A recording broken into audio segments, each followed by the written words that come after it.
Hello everyone, welcome back to the channel. अगर अभी तक आपने मेरे चैनल को सब्सक्राइब नहीं किया है तो जल्दी से चैनल को सब्सक्राइब कर दे। 6 के शुरुआत में देखते हैं नेक्स्ट सीन में जिन अपनी मॉम डैड के साथ डिनर कर रही थी। वो अपनी मॉम को मनाने की कोशिश कर रही थी। जिन ने मॉम को बता दिया कि अब उसका ऑफिशियली डिवोर्स होने वाला है, इसीलिए मॉम थोड़ी अपसेट थी। तो मॉम को मनाने के लिए जिन अब अकेले में जाकर मॉम से बात करने लगती है। तो मॉम उसे कहने लगती है कि मैंने पहले ही तुमसे कहा था कि उस वो से शादी मत करना, कहा था कि वो बिल्कुल भी अच्छा लड़का नहीं है। देखा कैसे उसने तुम पर चीट किया, लेकिन तुमने फिर भी मेरे खिलाफ जाकर उससे शादी कर ली। उसका रिजल्ट तुम खुद देख रही हो ना, उसने कैसा किया तुम्हारे साथ। जिनसे कहती है कि अब मैं खुद ही डाइवोर्स के लिए बेस्ट लॉयर ढूंढूंगी और हर एक चीज का हिसाब करके मैं उससे बदला लूंगी अपनी बेटी का। फिर जिन अपने डैड से बात करने के लिए आती है। जिन डैड को अपनी सारी फीलिंग्स बताती है और ये भी बताती है कि मैंने अपना जॉब छोड़ दिया है। डैड भी कहते हैं कि सही किया, अब तुम और वो एक ही जगह पर काम नहीं कर सकते। बातों की अब टेंशन बिल्कुल भी मत लेना तुम। जिन कहती है कि इतने साल मैंने मेहनत किया लेकिन अभी तक कुछ भी अचीव नहीं किया। डैड कहते हैं कि तुम मेरी नजरों में सबसे बेस्ट लड़की हो क्योंकि तुमने लियो की रिस्पॉन्सिबिलिटी अच्छे से ले रही हो। अब तुम एक न्यू जॉब ढूंढ के न्यू लाइफ स्टार्ट कर सकती हो। जिन बताती है कि मैंने मिस्टर गो को मुझे और वो में से किसी एक को चूज करने के लिए कहा था लेकिन उन्होंने वो को चूज कर लिया। डैड बताते हैं अपने मिसकैरेज के बाद तुमने इतने सिक लीव लेने के बाद अभी ज्वाइन किया है और वो तब से कंपनी को हैंडल कर रहा है। अगर तुम्हें चूज कर लेते तो शायद उन्हें ये डर था कि उन्हें लॉस ना हो जाए, शायद इसलिए उन्होंने वो को चूज किया। इसका मतलब ये नहीं है कि मेरी बेटी किसी काम को हैंडल नहीं कर सकती। मुझे यकीन है कि तुम अपना नया जॉब जल्दी ढूंढ लोगी और अपना बेस्ट दोगी। मॉम डैड का सपोर्ट देखकर जिन इमोशनल हो जाती है और डैड को हक कर लेती है। दूसरी तरफ लियो स्टडी कर रहा था, उतने में ही जिन का मैसेज आ जाता है और उसे रिप्लाई करती है। उसकी स्कूल यूनिफॉर्म की तारीफ करती है, देखकर लियो खुश हो जाता है। लियो अपना पिक्चर प्रोफाइल फोटो पर लगा देता है। नेक्स्ट सीन में जिन को उसके कंपनी में सब लोग फेयरवेल देते हैं, जिसके बाद जिनको मिस्टर वू का मैसेज आता है। वो आज डिवोर्स एग्रीमेंट साइन करने के लिए तैयार है। आगे लियो जिनको मैसेज करके बताता है कि उसके मंथली एग्जाम स्टार्ट हो गए और उसने आज भी एग्जाम दिया है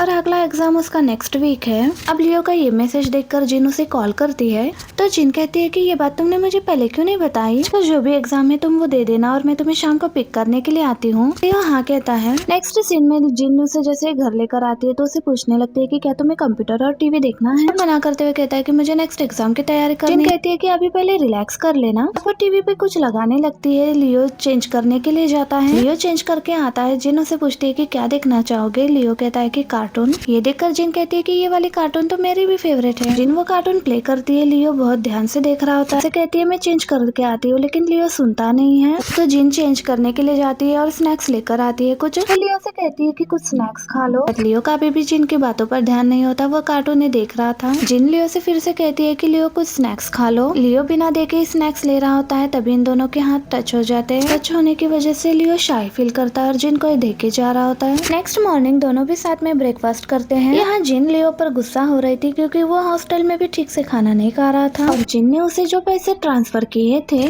उसमें तो उसने सिर्फ 300 युआनी खर्च किए होते हैं। जिन उसे ऐसा करने से मना करती है और कहती है कि अच्छे से खाया करो। कहती है कि तुम्हें लंच और डिनर में बहुत अच्छे से खाना चाहिए। पूछती है कि क्या तुम्हें ऐसा लग रहा है कि तुम मुझ पर बर्डन हो। लियो मना करते हुए कहता है कि ऐसा बिल्कुल भी नहीं है, कि कभी कभी बाहर रेस्टोरेंट का भी अपने पसंद का खा लिया करो, पेट भर के अच्छे से खा लिया करो। इस पर लियो कहता है कि आप भी तो ठीक से खाना नहीं खाती हो, आपको भी अपनी प्रॉपर मील लेनी चाहिए। तो जिन कहती है कि मैं तो इतना ही खाती हूँ और बहुत ज्यादा खाती हूँ और अपना प्रॉपर खाना लेती हूँ। लेने के बाद वो जल्दी जल्दी से लियो के सामने अपना खाना फिनिश करती है। लियो स्माइल करता है ये देखकर, जिसके बाद वो लियो के प्लेट में भी एक्स्ट्रा खाना रख देती है कि खाओ। उसे याद दिलाती है कि तुम्हें अपना प्रॉमिस याद है ना, क्या तुम्हें अपना वेट गेन करना है। लंच के बाद लियो अपना स्टडी कर रहा होता है। अब जिन कहीं बाहर जा रही होती है तो वो लियो को बता रही होती है कि घर का काम करने के लिए मेड आने वाली है तो तुम डोर ओपन कर देना। तो लियो हाँ कहता है। अगले सीन में जिन अपना डिवोर्स एग्रीमेंट साइन करने के लिए आती है, स्टैम्प दे रहा होता है। तो ये देखकर जिन उसे कहने लगती है कि तुम तो पूरी तैयारी के साथ आए हो आज। वो कहता है कि मैं नहीं चाहता कि अब फिर से कोई काम रह जाए और डिले हो जाए डिवोर्स के लिए। जल्दी से वो अपना रेड थंब साइन भी कर देती है। तो वो पूछने लगता है कि डिवोर्स के बाद अब तुम क्या करने वाली हो। मैं कुछ भी करूँ उससे तुमसे क्या।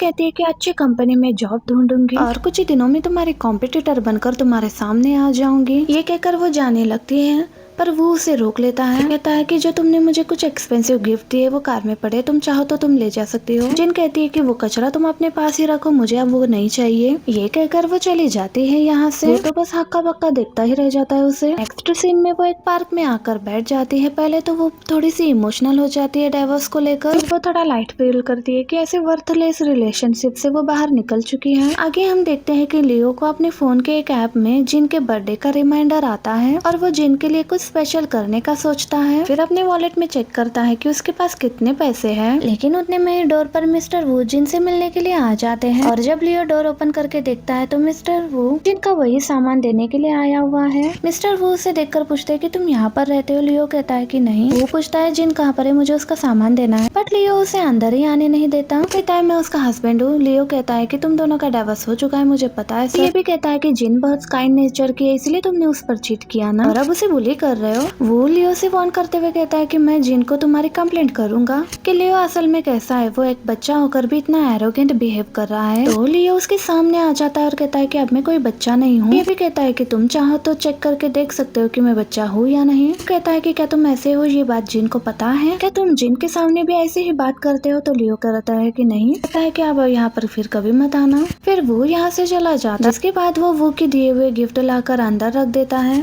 जब घर में आती है तो देखती है कि घर में पूरा अंधेरा है। वो लियो से पूछती है कि तुमने सारे लाइट्स ऑफ क्यों कर दिए? लियो कहता है कि इलेक्ट्रिसिटी बचा रहा हूँ। जिन कहती है तुम्हें ऐसा करने की जरूरत नहीं है। फिर जिन देखते है कि वो ने सामान भेज दिया है। लियो से पूछने ही वाली होती है, इतने में उन दोनों में ऑकवर्ड मोमेंट हो जाता है। जिसके बाद जिन लियो से कहती है कि क्या ये सामान वो ने ला कर दिए, तुमने दरवाजा क्यों ओपन किया? फिर बताती है कि अगली बार डोर ओपन करने की जरूरत नहीं है। वो कल आया हुआ सामान फिर से डस्टबिन में फेंकने के लिए जाती है। उसके बाद लियो एक टेबल पर बर्थडे केक रखता है। ये देखकर जिन सरप्राइज्ड होकर उससे पूछती है कि आज तुम्हारा बर्थडे है? लियो कहता है कि मेरा नहीं बल्कि आपका बर्थडे है। सरप्राइज्ड होकर पूछती है कि मेरा बर्थडे? लियो उसे फोन के एप्लीकेशन में दिखाता है कि रिमाइंडर आया था कि आज आपका बर्थडे है। ये मैसेज देखकर जिन उसे क्लियर करती है कि उसने तो अपने पुराने फोन में रैंडमली उस एप्लीकेशन में बर्थडे डाल दिया था और उसका बर्थडे तो 2 महीने पहले ही आकर चला गया है और आज उसका बर्थडे बिल्कुल भी नहीं है। ये सुनकर लियो को थोड़ा एम्बेरस फील होता है। जिन कहती है कि आज भी मैं अपने न्यू स्टार्ट को सेलिब्रेट कर सकती हूँ। जिसके बाद ये दोनों बैठकर उस केक को खत्म करने लगते हैं। केक खाने के बाद जिन लियो से कहती है कि केक बहुत ही ज्यादा टेस्टी है। फिर वो लियो से पूछती है कि तुम्हें कैसे पता चला कि ये मेरा फेवरेट फ्लेवर है? लियो कहता है कि लाइक डिसलाइक लिस्ट से। थैंक यू कहकर उसके सिर पर हाथ फेरती है और जिन का ऐसा करना लियो को बहुत ही ज्यादा अच्छा लगता है। हम देखते हैं कि जिन अपने पूरे घर को साफ कर रही होती है। आगे लियो को स्कूल में उसका फिजिक्स टेस्ट रिजल्ट मिलता है। लियो ने अपनी पूरी क्लास में टॉप किया था, जिसकी वजह से टीचर उसकी पूरी क्लास में तारीफ करती है। यहाँ पर लियो खुश हो जाता है, लेकिन उसका स्कूल रैंक 78 था। फिर जिसकी वजह से वो थोड़ा सैड फील करने लगता है। रूही आकर पूछता है कि क्या हुआ है, फर्स्ट आकर भी तुम इतने सैड क्यों हो? तुम रॉकेट टीम से कम्पीट करके टॉप 30 में आना चाहते हो? तो लियो हाँ कहता है। रूही कहता है इसमें भी क्या बुराई है, अपनी क्लास में फर्स्ट आए हो। लेकिन फिर भी वो टॉप 30 में आना चाहता था। मैंने उसे एक बार पूछा था कि क्या तुम टॉप 30 में आए हो, इसलिए वो इतना सैड होता है कि वो टॉप 30 में नहीं आया। जिन पूरे फ्लावर से अपने घर को सजाती है। फिर वो उसने अपने फोन में एक फोटो क्लिक कर लेती है, जिसके बाद उसी फोटो को अपने वीचैट के मोमेंट पर लगाती है। ऑप्शन लिखती है कि अब मैं फ्री हो गई हूँ और आज से अपनी न्यू लाइफ स्टार्ट करने वाली हूँ। लियो जैसे ही डॉम में आता है, उसके रूममेट्स उसे क्वेश्चन सॉल्व करने की टिप्स पूछने लगते हैं, क्योंकि उसने क्लास में टॉप किया था। तो वीचैट में ऐड होने के लिए भी कहते हैं। होंगलैंड कहता है कि ये तो बात ही नहीं करता, ये वीचैट भी यूज नहीं करता होगा। तो लियो बताता है कि मैं वीचैट यूज करता हूँ। ये सुनकर होंगलैंड शॉक हो जाता है। फिर सब उसे वीचैट में ऐड करने लगते हैं, पर लियो को वीचैट यूज करना नहीं आता था और फिर उसके रूममेट्स उसे वीचैट यूज करना सिखाते हैं। साथ में लियो वीचैट पर खुद की भी पोस्ट शेयर कर सकता है, ये भी बताते हैं। देखकर शॉक्ड हो जाता है कि उसके वीचैट में सिर्फ एक ही कॉन्टेक्ट नंबर है। पूछने लगता है कि ये लड़की कौन है जो तुम्हारे कॉन्टेक्ट में है? लियो कहता है कि ये मेरी सिस्टर है। जैसे जिनका वीचैट ओपन करने वाले होते हैं, लियो से रोक लेता है। तो होंगलैंड रूही से कहने लगता है कि मुझे लगता है ये उसकी सिस्टर नहीं, शायद कुछ और चल रहा है इसका। फिर रात में लियो जिन की प्रोफाइल देखता है, उसकी फोटोज देखता है, जिन ने जो रिसेंट पोस्ट डाली थी वो भी देखता है और कैप्शन भी पढ़ता है कि आज मैं फ्री हो गई और अपनी नई लाइफ स्टार्ट करूंगी। और जिन को डाइवोर्स सर्टिफिकेट भी मिल चुका था। ये देखकर लियो काफी खुश हो जाता है। एंड इसी मोमेंट पर हमारा ये पार्ट भी यहीं पर एंड हो जाता है। वीडियो अच्छी लगी है तो प्लीज वीडियो को लाइक और चैनल को सब्सक्राइब जरूर कीजिएगा, ताकि इसका नेक्स्ट पार्ट मैं आपके लिए जल्द से जल्द लेकर आ सकूं। Thank you for watching, bye bye, see you in the next part.